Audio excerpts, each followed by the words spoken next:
Weapon systems are broken down into projectiles. That's the way they're classified.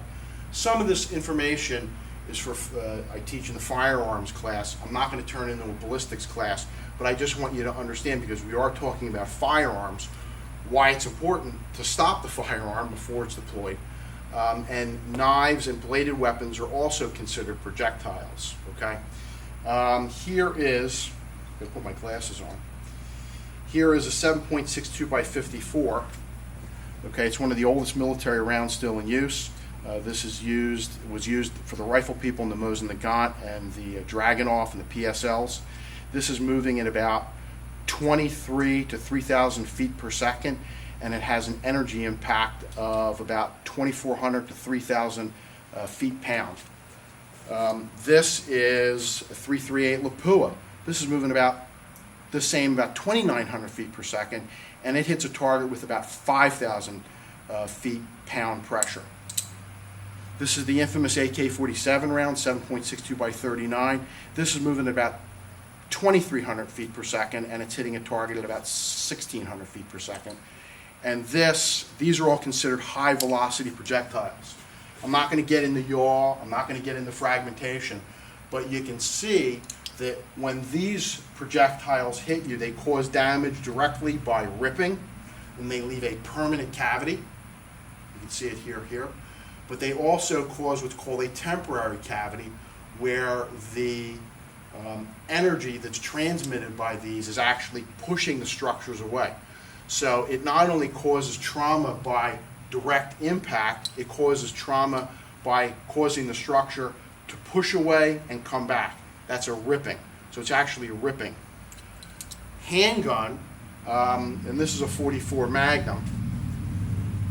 The 44 Magnum's moving at about, depending upon manufacturer, and those numbers I gave you were, random information that I took from different manufacturers. But this is moving at about, I think about 1,200 feet per second, and it's hitting with approximately 750 feet-pound pressure. This is considered a low speed or low velocity. You can see it has a direct channel, and it's causing some temporary cavity, but minimal. A knife obviously is not moving as quickly as a handgun, or a sword's not moving as quickly as a handgun or a rifle, and it's considered even lower. In fact, I was doing some research, and they showed the speeds of an average katana is about 60 miles an hour.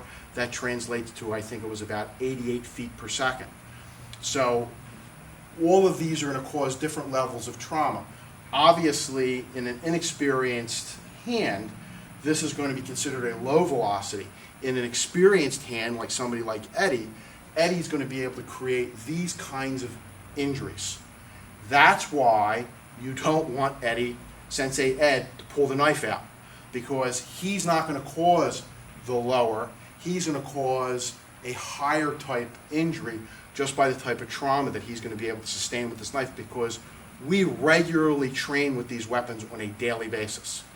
A few minutes ago, we regularly train with all types of weapons on a daily basis. So we have these weapons in our hands 10, 15, 20 minutes at a minimum a day. So when you come up against someone like Sensei Ed, he is going to be able to use these weapons to create a high velocity type injury. As you'll see here, tissue starts to break apart at 150 to 170 feet per second when it's being hit by something moving that quick. Bones at like 800 to 1,700 feet per second.